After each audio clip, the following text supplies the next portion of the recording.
नमस्कार मित्रांनो, सगळ्यांचे स्वागत माझ्या कॉमन मॅन या यूट्यूब चॅनलवर. शरद पवार नामी काफी असं म्हणतात ना, म्हणजे एखाद्या गोष्टीमध्ये काड्या करणे, एखादी होत असणारी गोष्ट बिघडवणे किंवा असंतोष कसा निर्माण होईल जनतेमध्ये, या सगळ्या गोष्टीमध्ये हातखंडा असलेले त्यांच्या बाबतीत अनेक त्यांच्यावर आरोप आहेत. अनेक गोष्टी त्यांनी केल्या आहेत किंवा सूत्रधार ते आहेत असं म्हटलं जातं. आणि तशीच एक नवीन गोष्ट देखील आता महाराष्ट्रात सगळ्यांच्या समोर आलेली आहे. खरं तर अजून विधानसभेच्या निवडणुका जाहीर व्हायच्या आहेत, पण मला तरी वाटतंय की विधानसभेच्या निवडणुकींसाठी प्रचारामध्ये जो मुद्दा गाजणार आहे किंवा ज्या मुद्द्यावर हे इलेक्शन होणार आहे, तो मुद्दा आत्ता शरद पवारांनी शोधून काढलाय. म्हणजे हा मुद्दा शोधून पूर्वीच काढलाय, पण तो मुद्दा अजून तापवण्यासाठी म्हणून, होय, मुद्दा कसा तापवायचा हे शरद पवारांकडून शिकायलाच पाहिजे आणि त्याकरता त्यांचं अभिनंदन. होय, अभिनंदन आपण देखील कराल. मुद्दा असा आहे की मनोज जरांगे पाटील यांचं उपोषण नेमकं कोणी प्रायोजित केलं होतं किंवा कोणी त्यांना प्रेरित केलं होतं, हा प्रश्न अजून अनुत्तरित आहे. मात्र शरद पवार यांच्याकडे सगळे बोट दाखवतातच. शरद पवार यांनी नाकारले हा मुद्दा. त्यांनी सांगितलं की आमचा काहीही संबंध नाही, म्हणजे शरद पवार गट राष्ट्रवादीचा यांचा काही संबंध नाही असं त्यांनी म्हटलंय. पण महाराष्ट्रातल्या जनतेलाही माहिती आहे की बोलविता धनी कोण होता किंवा कोण आहे. एकदाच मनोज जरांगे यांचं उपोषण तात्पुरतं सुटलेलं आहे. यावेळी मनोज जरांगे यांची तब्येत लवकर खालावली. तसंच त्यांना उपोषणासाठी त्यांच्या गावातूनच विरोध होता. हे मुद्दे आपण बघितले आहेत. आणि तो विरोध का होता, तर जातीमध्ये भांडणं लागत आहेत किंवा शेतीची कामं आहेत अशी कारणं दिली गेली.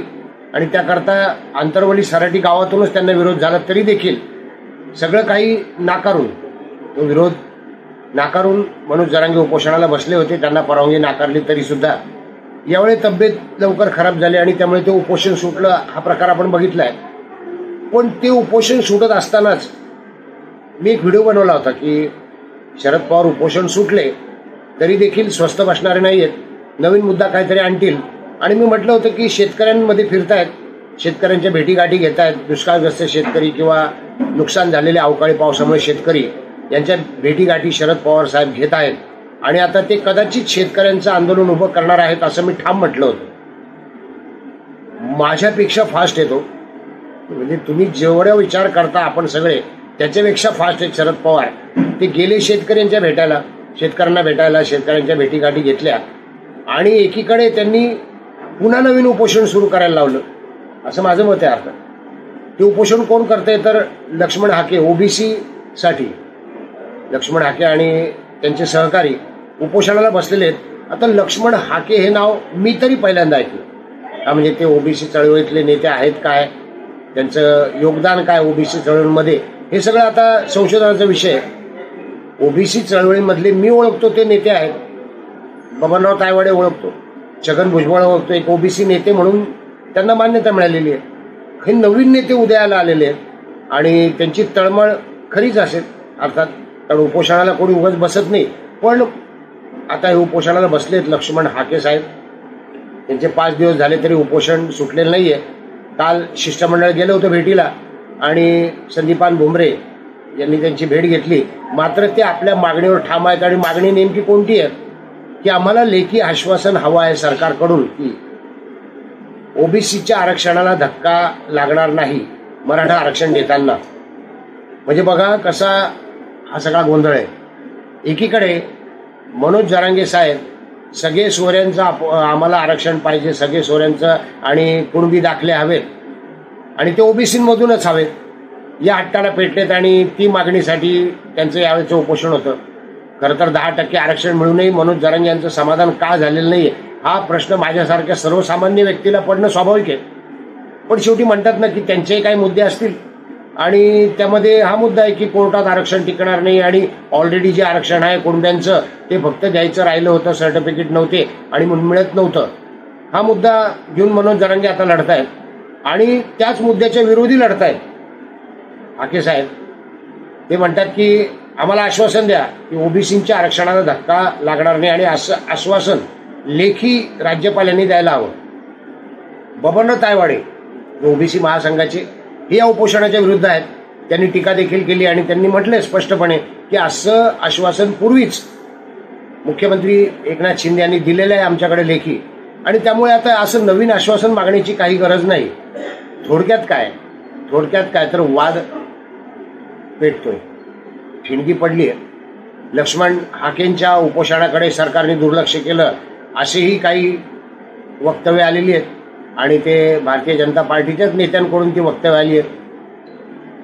म्हणजे आता हा मुद्दा तापणारे, उपोषण द्या म्हणून भांडणारे आणि आरक्षण द्या म्हणून भांडणारे, आणि ते आरक्षण देताना आम्हाला त्रास नको व्हायला म्हणून भांडणारे आहे की नाही. कळीचा मुद्दा, आणि हा कळीचा मुद्दा उपस्थित केल्याबद्दल मी असं का म्हणतो, याचं कारण लक्ष्मण हाकेंना आता नवीन ओळख मिळालेली आहे. उपोषणांचं पेवच फुटलेलं आहे. म्हणजे उपोषण हे हत्यार अतिशय शेवटचं असतं असं मानलं जातं की आंदोलनाचं शेवटचं हत्यार उपोषण असतं. आधी मोर्चे असतात, आधी धरणे असतात, आणि त्यानंतर फायदा झाला नाही तर मग उपोषण आहे. तर हे हत्यार आता आधीच वापरायला लागलेले आहेत लोक, त्यामुळे उपोषणाचं हत्यार आता बोथट झालेलं आहे असं मला तरी वाटतंय. 3-4 दिवस, 5 दिवस, 6 दिवस कसाही एक माणूस अन्न पाण्याविना जगू शकतो. अण्णा हजारे सारख्या वयस्कर व्यक्तींनी हे पूर्वीच आपल्या लक्षात आणून दिलेलं आहे. 11 दिवसापर्यंत त्यांचं उपोषण चाललं, त्यानंतर सरकारने दखल घेतली. मनोज जरांगेंचं देखील तब्येत खराब असताना उपोषण चांगलंच लांबलं होतं, सुरुवातीचं उपोषण, आणि त्यानंतर दखल घेतली गेली होती, ते सोडलं गेलं होतं.